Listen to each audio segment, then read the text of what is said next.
bien, c'est pour ma part, on m'a dit, mi mujer, comme ma femme a dit, un grand privilège et une grande fierté. Tío Juan, de verdad, estar aquí. Digo, tío Juan, me ha visto desde que soy pequeño. Y tío Enrique también, que Dios lo bendiga, tío. C'est pour moi un privilège. Vous savez, si on me l'aurait dit, c'est vrai. Anton, tu iras prêcher à Bernice. Eh bien, c'est quelque chose qui aurait été difficile à le croire. Oui, témoigner. Oui, m'asseoir. Mais c'était le rôle quand je venais dans le terrain en bas, c'était avec mon père. Lorsqu'il venait à participer con el camping, il faisait l'émission, quand on se réunissait. Alors, el Tapón m'a présenté, je suis l'Anton de Marseille, bien sûr. Je ne suis pas un étranger, je le dis en vérité. Vous savez, je dis toujours où je vais. J'ai une grande famille. Ce n'est pas simplement des mots, mais nous sommes une famille parce que nous avons le même père. Je dis toujours, quand je vais à une église, que c'est pour la première fois que je prêche, je n'ai pas l'habitude de le dire. Dans la maison de mon père, on est 4 frères. Et une Allemande qui est aquí à Montpellier. J'ai mon frère qui habite à côté de mon père et j'ai ma maison. Et nous avons chacun d'entre nous notre maison, notre façon de placer les choses, notre façon à notre endroit où nous vivons. Mais lorsqu'on se réunit, on n'est pas différents. Parce que ce qui nous réunit, c'est quoi? C'est mon père, el Flaquito.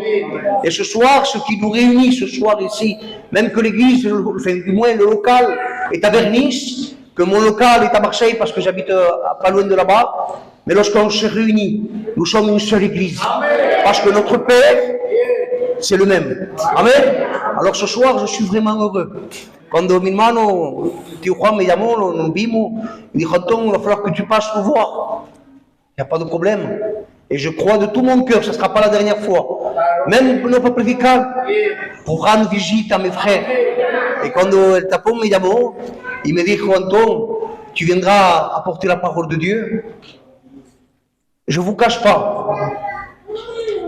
Je ne vous cache pas que lorsqu'on me dit prédical, pour moi c'est un grand mot. Ce n'est pas une fausse humilité, c'est une vérité. Prêcher, je ne sais pas. Mais parler de la part de Dieu, c'est ce qu'on sait faire. Et ce soir, je ne vais pas vous parler d'autre chose. Je vais vous parler d'un Dieu vivant, d'un Dieu vrai, d'un Dieu qui ne change pas, d'un Dieu qui n'a pas d'ombre de variation en lui. Il est le même hier, aujourd'hui et éternellement. Certainement que ce que je vais parler ce soir, vous l'avez déjà entendu. Mais vous savez, le but d'une réunion, je le dis toujours au local où je suis, en Evoy, vous savez, quand on fait une réunion, le but, c'est quoi? C'est de nous fortifier, c'est de nous encourager, c'est de sortir d'ici et de dire, Seigneur, ta parole m'a encouragé, ta parole m'a fortifié, ta parole m'a éclairé, ta parole m'a enseigné. L'Anton, il est incapable, il ne sait pas le faire. Mais ta parole, avec sous ton péché, eh bien, l'Anton, avec Dieu, tu t'es servi de lui. Et si on va dans cette direction, on s'efface. Je crois de tout mon cœur que le Seigneur va nous bénir. Alors, je crois que vous êtes avec moi et je vous remercie. Je ne suis pas compliqué et on se laisse conduire par la parole de Dieu. Alors, j'avais un mot dans mon cœur. Je voulais, dans ma pensée à moi, apporter d'une façon une évangélisation. Mais vous savez, dans mon cœur, j'aime bien me laisser conduire. Et le Seigneur me mettait à cœur. Et je crois que ça vient de Dieu. On a besoin d'être encouragé dans les temps où nous sommes en train de vivre. Un encouragement pour le converti, pour le rétrograde, pour celui qui est en train de s'approcher, celui qui a laissé la main de Dieu. Le Seigneur est toujours là pour pouvoir nous fortifier. Alors, je voudrais prendre avec vous une parole très simple et un verset très court. Pour ceux qui ont la parole de Dieu, ça se trouve dans Genèse 3, verset 9. L'Éternel parla, appela l'homme et lui dit, où es-tu? Et si vous voulez, on va prendre Matthieu 6, verset 6.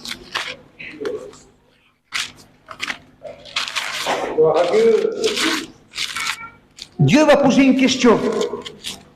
Et il va dire, où es-tu? Ce n'est pas une réprimande.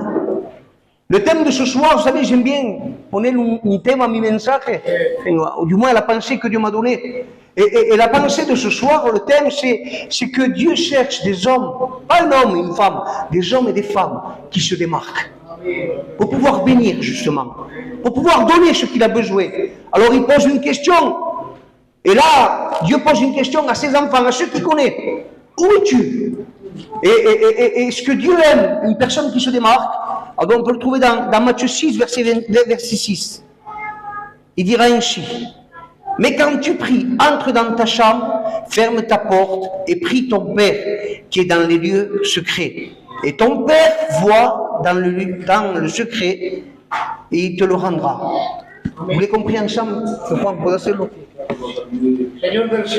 Gloire à Dieu. Alors on disait que Dieu pose la question, et ce soir pose la question: où es-tu? Et en quelque sorte, c'est pour pousser une personne à pouvoir répondre à Dieu.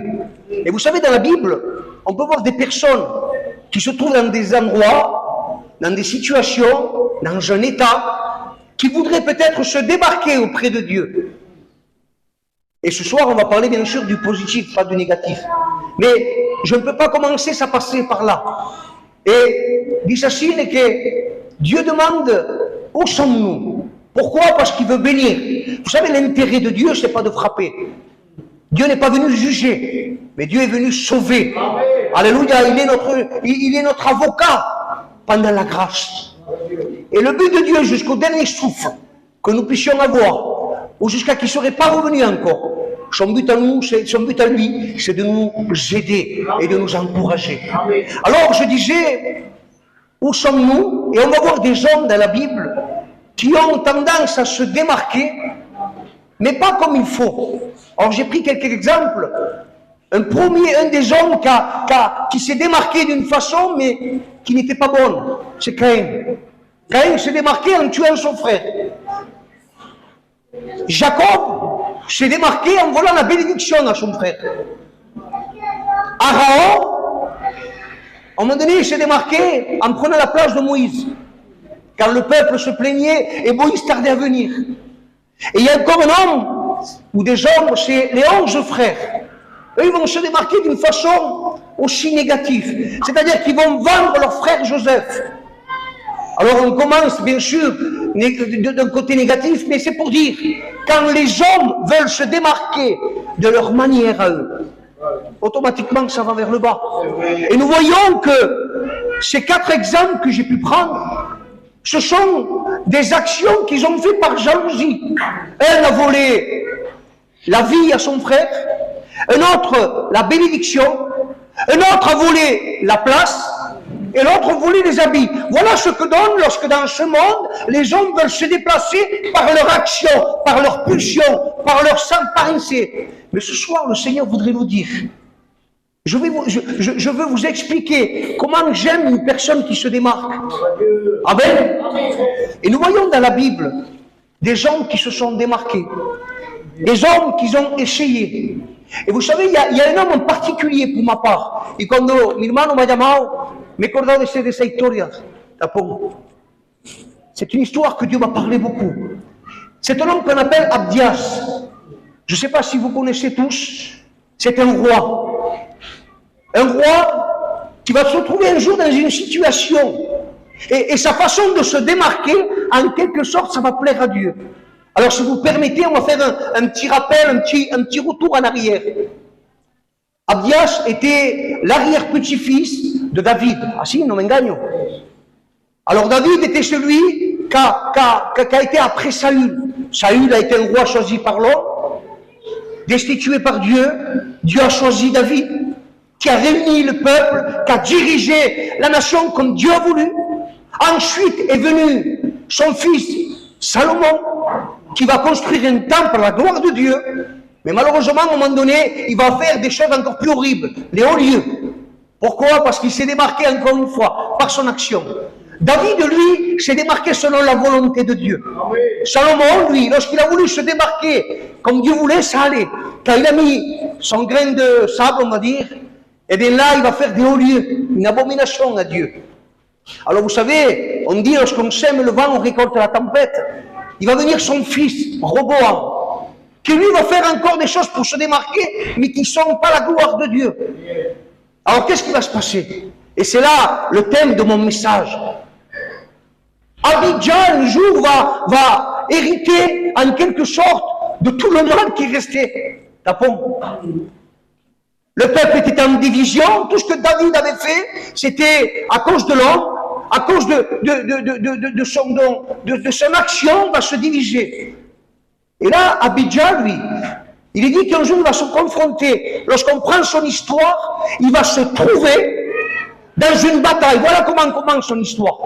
Il est dans une bataille, face à face à Jéroboam, celui qui était le serviteur de son grand-père, Salomon. J'espère que nous sommes tout bien.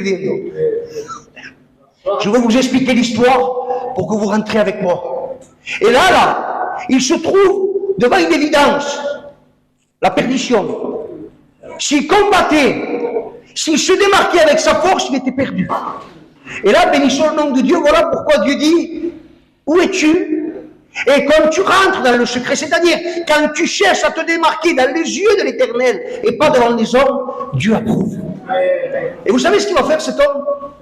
Il dit qu'il va devoir se confronter à combattre devant, derrière et avec un nombre supérieur, perdu.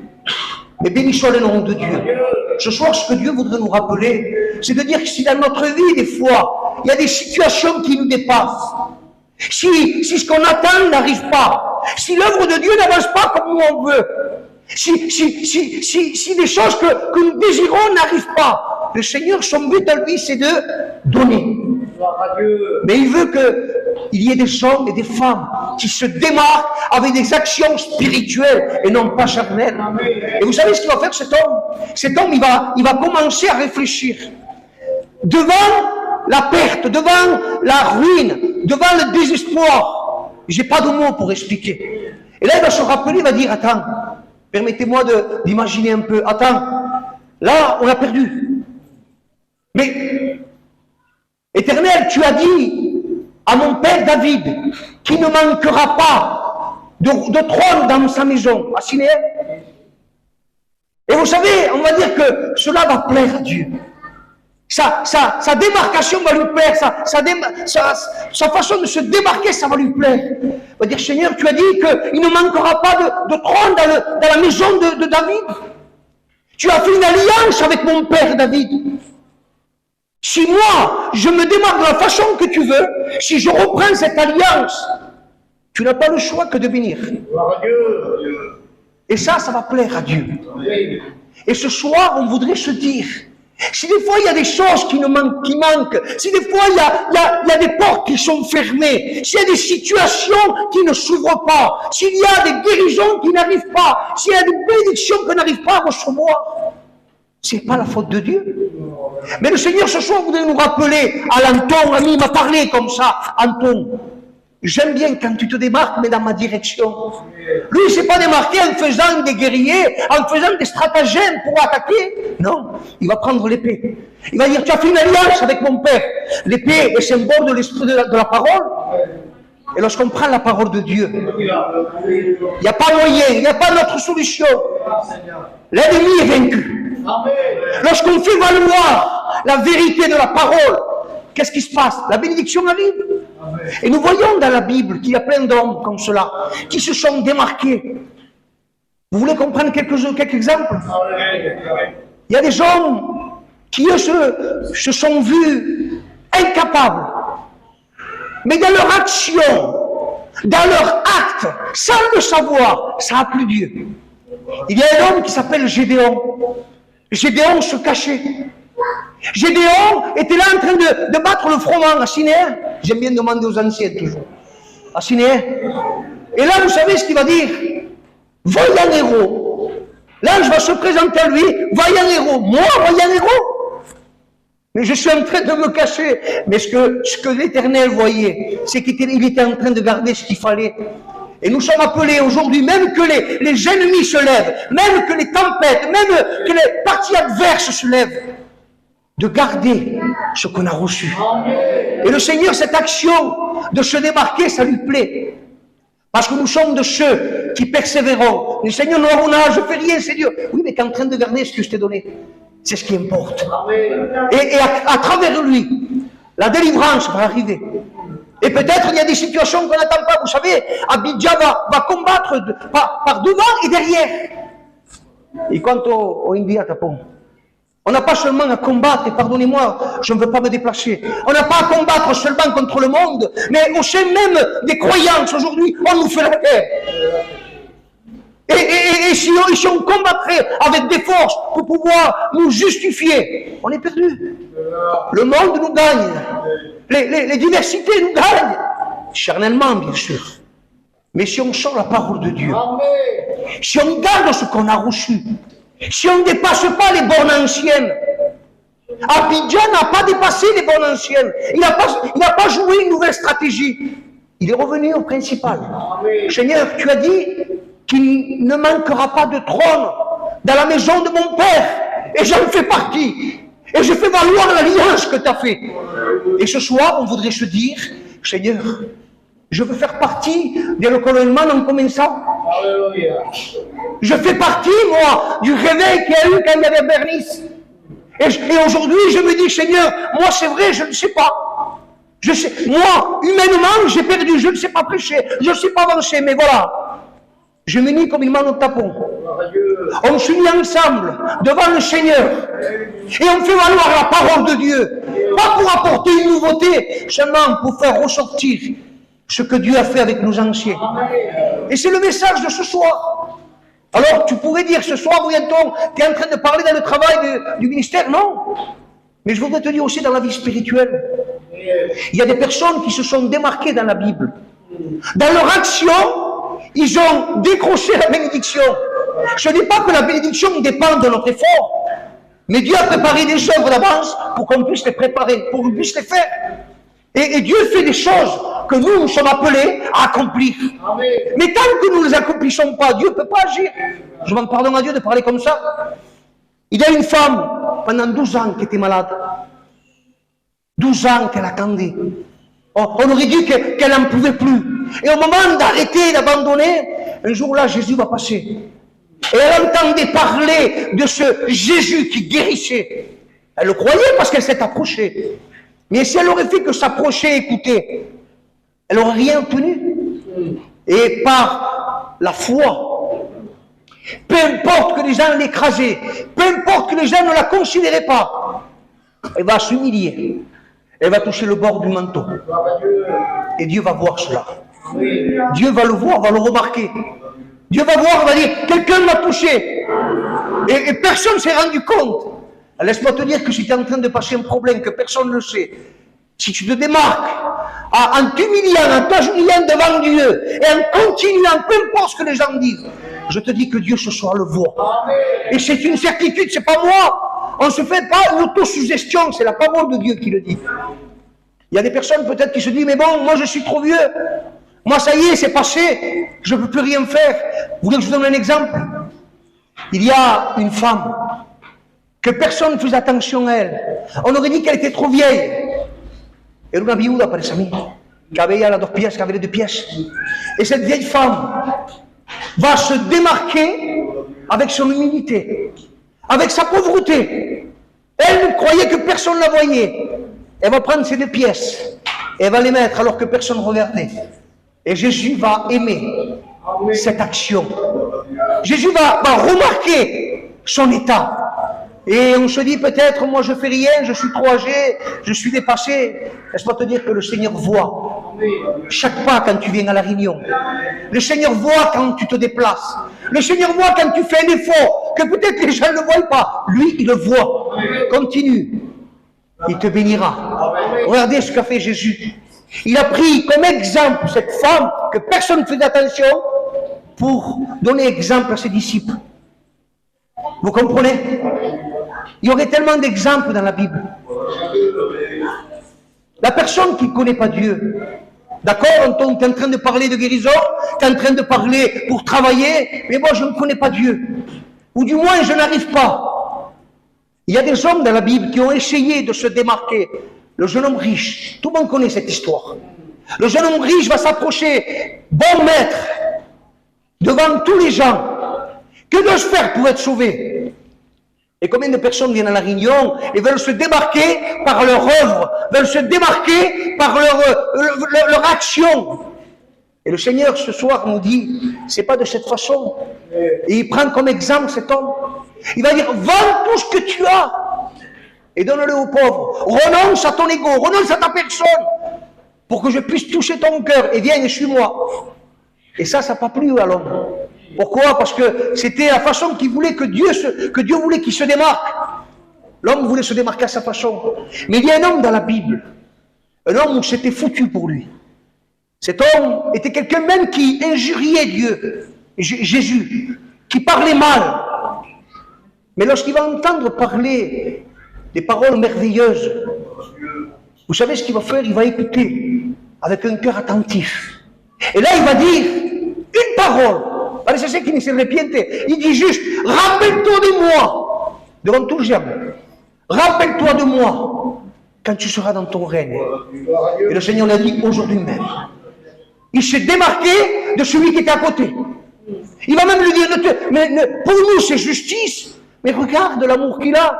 Et la façon qu'il s'est démarqué, ça va plaire. Quand un malheureux crie, l'Éternel entend. Voilà ce que Jésus aime dans une réunion. Pas crier devant les hommes, mais crier de tout notre cœur en lui. Seigneur, souviens-toi de moi, regarde, je n'arrive pas, j'essaie de te rencontrer, j'essaie de me convertir, je ne peux pas. Et c'est vrai qu'on ne peut pas. Mais lorsque on disparaît et on laisse la place à Dieu, c'est ça ce que Dieu aime qu'on se démarque. Et c'est là où il prend plaisir. Il résiste aux orgueilleux, mais il fait grâce aux humbles. Un humble, c'est quelqu'un qui reconnaît son état, qui comprend qu'il ne se prend pas pour supérieur. Humble, c'est quelqu'un d'humilde. Et ce que Dieu aime, c'est quand on s'approche de lui, avec un cœur véritable, sincère, humble, humilié devant sa grandeur. Seigneur, moi je ne peux pas te rencontrer. C'est pas une honte, vous savez, des fois on lève la main dans une réunion, mais des fois Dieu aimerait qu'on dise, peut-être à voix haute, Seigneur, je ne sais pas te rencontrer. Mais qu'est-ce que vont dire les gens? La gente qui se van a sacar uno de nosotros. Mais non, le problème c'est nous qu'on l'a. Et cet homme a compris que s'il restait dans son état, il n'a pas honte de son copain qui lui dise des choses. Au contraire, lui va dire, écoute, c'est ton problème. Moi, je veux me sauver. Moi, je vais mourir là. Et ce soir, Seigneur voudrait qu'on se démarque dans cette action. Alors, le conseil de ce soir, tout simplement, c'est si simple que ça. Démarquons-nous selon la volonté de Dieu. Se démarquer, c'est pas chercher des nouveautés. Aujourd'hui, dans l'évangile, malheureusement, on cherche des nouveautés. À se démarquer par des campagnes, par des actions, par des raisons, par des pulsions humaines. Mais le Seigneur, ce qu'il veut, c'est qu'on se démarque par sa parole. Et moi, je veux le croire de tout mon cœur, cette petite parenthèse. Je veux me démarquer, dorénavant, con la iglesia de Bernice. C'est pas une émotion, Dieu Juan, c'est de verdad. Pourquoi? Parce que nous sommes appelés à travailler plus que jamais, avant le retour du Seigneur, par la parole, sans artifice, sans argument humain, seulement comme Abidja. Seigneur, tu as fait une alliance avec nous, et vous verrez que la bénédiction de Dieu tombera. Voilà, c'est la parole que Dieu a mis dans mon cœur. J'ose espérer que vous l'avez compris. Et qu'on puisse dire, Seigneur, oui, dorénavant, je veux me démarquer, non pas à la façon de l'homme, mais à la façon de ta parole. J'ai marqué des choses, vous savez, je me suis laissé conduire par Dieu. Et je veux croire que Dieu vous a parlé et il m'a parlé. Voulez-vous me rendre grâce?